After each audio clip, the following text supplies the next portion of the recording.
El objeto en sí mismo es una caja muy elegante, la realización gráfica es estupenda. Yo no tengo no jugué ningún papel en la gráfica y la vi como un lector cuando salió y es fantástica. Fue realizada verdaderamente bien. El objeto contiene dos volúmenes. El color oro, el más grueso, es una edición anastática, así, allá está abierto, perfecto. Es una anastática de la edición del 1723. El libro salió dos veces, 22 y 23. Nada más hemos encontrado una copia en Francia de la edición del 22, pero la del 23 es mejor porque hay unos instrumentos más. Entonces es la de referencia en general. Y el libro ya era maravilloso en sus tiempos porque Filippo Bonanni no era un musicólogo por una razón muy sencilla. La musicología no existía. No había musicólogos. La historia es que el inicio de todo fue la colección del padre jesuita Athanasius Kircher en Roma. Kircher era un polígrafo que se ocupó de muchísimas cosas diferentes, escribió libros en torno a la música, en torno a los antiguos egipcios, intentó una descifración de los jeroglíficos, escribió un tratado de óptica, un hombre culto, un erudito del siglo XVII. Se murió, esta colección se quedó descuidada y después de cierto tiempo alguien tuvo la idea de llamar al padre jesuita Filippo Bonanni para que recuperara y renovara la colección, y Bonanni empezó a tener un interés en los instrumentos musicales porque le dieron trabajo en torno a eso, pero no era su trabajo. Él era básicamente un coleccionista de conchas. Entonces, pero eso es muy importante porque los coleccionistas tienen cierta forma de pensar. No es importante que estén coleccionando estampillas o, por ejemplo, latas de cerveza o mariposas o cualquier otra cosa.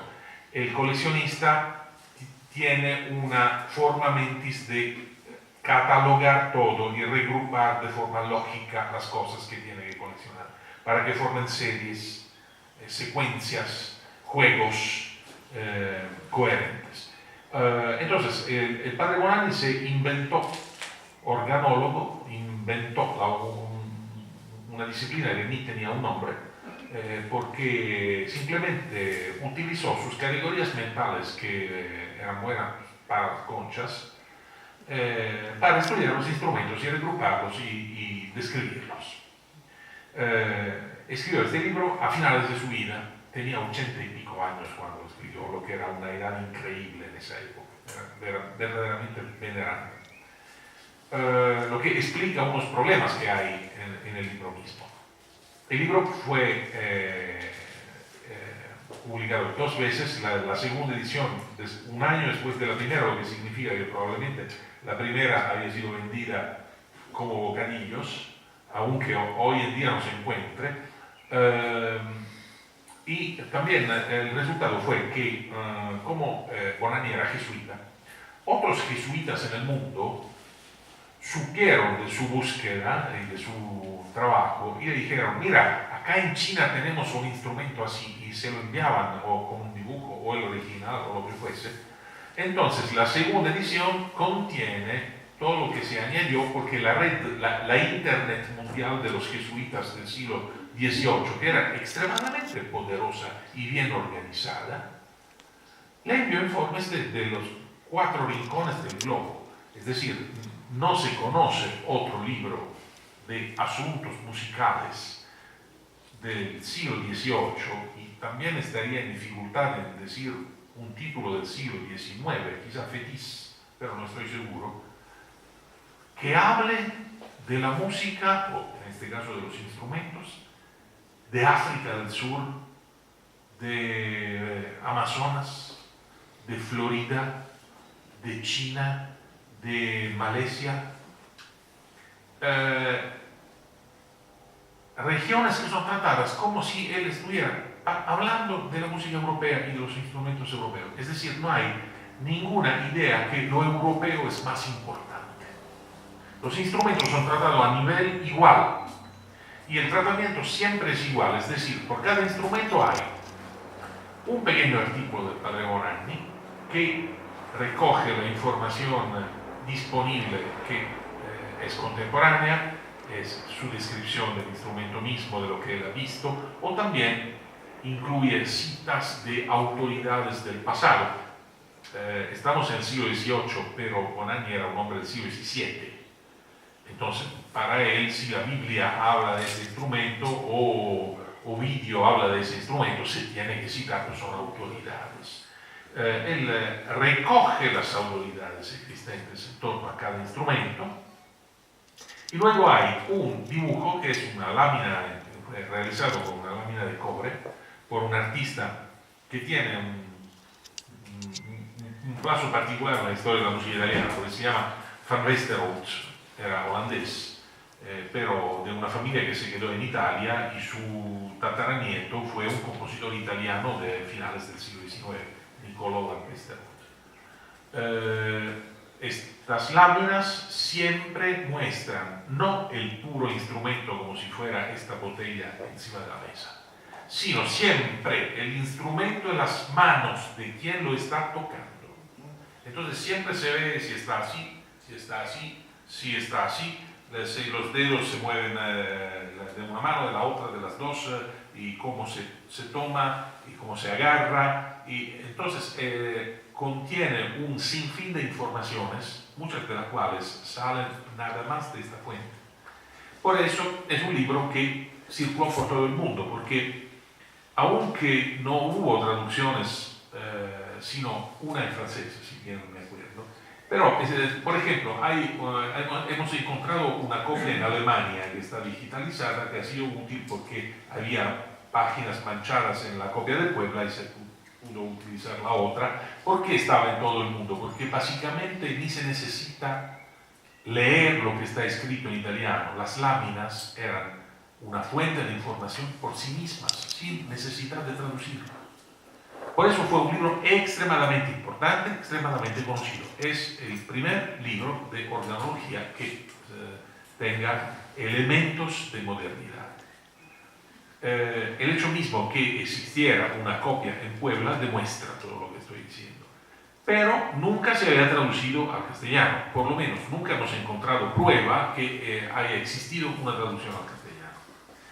Por eso la caja contiene dos volúmenes. El segundo, el más delgado, el negro, contiene la traducción al castellano, que yo hice y el profesor Mauleón revisó, que también incluye la revisión de todas las citas de Bonanni, que son una cantidad, no sé si sean algo como 500, más o menos, y en estas citas se escondía la serpiente, porque el problema es que Bonanni tenía 80 y pico años, había leído un montón de libros en su vida, en muchos casos probablemente citó de memoria. Estamos seguros que lo hizo cuando es la Biblia, porque un cura sabe la Biblia, entonces no se pone a checar la cita. Y cuando uno tiene confianza, que está familiar con un asunto y hace una cita, ese es el momento que se equivoca, siempre. Y Bonanni, como todos nosotros investigadores, se equivocó con las cosas más fáciles, es decir, con la Biblia. Él escribe, Samuel, se pone a ver, ¿y dónde está? Y está en el libro de los Reyes. Entonces yo fui el mártir que se puso a revisar todo. A veces se equivocó en torno al nombre del autor.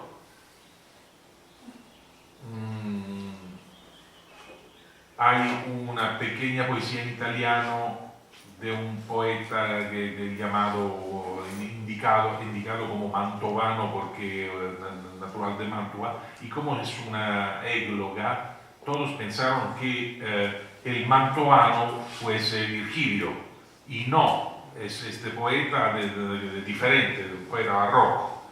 Entonces, eso implicó una búsqueda primero del verdadero autor, luego del texto original, para luego comparar y ver si hubiesen errores. Tras cada cita hay de 1 hora a 2 días de trabajo de búsqueda. ¿Okay? Pero ahora, por ejemplo, todo lo que está en latín tiene sentido. Antes no lo tenía porque pasaron las cosas más increíbles. Por ejemplo, hubo un error. Y tenemos que imaginar cómo se trabajaba en producir un libro en el siglo XVIII. El padre Bonanni escribió un manuscrito de un hombre de 80 y pico años, entonces quizá no muy legible. ¿Lo dio a quién? A un tipógrafo. ¿El tipógrafo sabía el latín? Probablemente no. El tipógrafo tenía que sacar las letras en plomo y ponerlas en líneas. ¿Okay? Se encontraba con nombres extranjeros.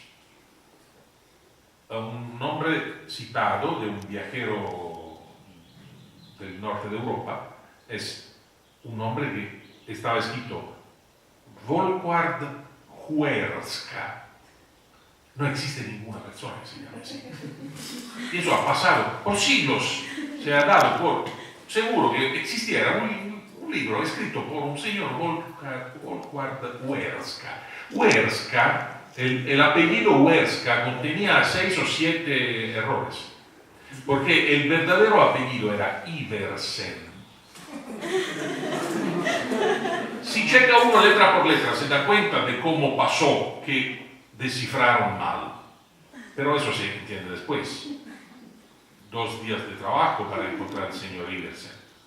Es decir, hubo trampas. Una increíble es en un texto latín aparece una palabra aerenervos,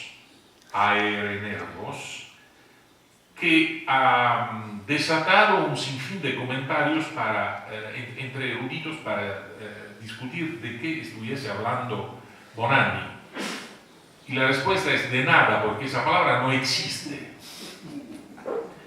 Había una cita, probablemente el tipógrafo había brincado una línea y había formado una palabra con 2 piezas de 2 palabras diferentes juntadas, una palabra que no existe. Entonces, reconstruyendo el texto original, el problema filológico desaparece. Es como la historia bufa del Tenente Quiche de Gogol, ¿no? que desde un error en un registro se forma la existencia de un oficiero del ejército de Rusia que luego hace carrera y se vuelve general. Pero empieza como un error de escritura. Otros ejemplos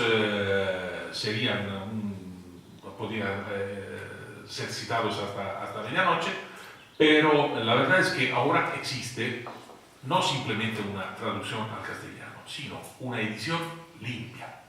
Es decir, desde hoy en adelante alguien puede limpiar hasta donde la hemos limpiado, porque puede que los errores sean más, esto no lo sé. Desde hoy en adelante cualquier musicólogo de cualquier parte del mundo puede citar de forma correcta las citas de Bonanni y ver desde dónde llegan. Por ejemplo, a veces él cita un autor antiguo con un error porque él no tenía la fuente antigua. Él tenía un libro de otro erudito, en particular gente como Ducange, que escribieron libros que son libros de citas. Entonces, él tomó la cita de la cita de segunda mano y se puede ver por qué copió el error de Ducange. Y se puede regresar al original y eliminar el problema, pero se tiene también que decir desde dónde viene el problema. Esto también demuestra que la erudición de los eruditos era posible en esa época porque había trabajos de síntesis. Si no hay trabajos de síntesis, tiene uno que irse a las fuentes siempre de todos los libros, eso sería imposible hoy, imagínense en el siglo XVIII.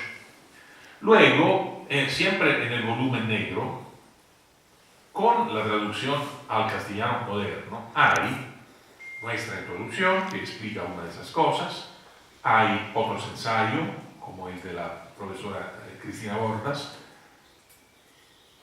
hay, por ejemplo, una biografía integral de Bonanni sacada de una fuente italiana, porque como Bonanni era muy viejo, hemos dicho, se murió como 1 o 2 años después.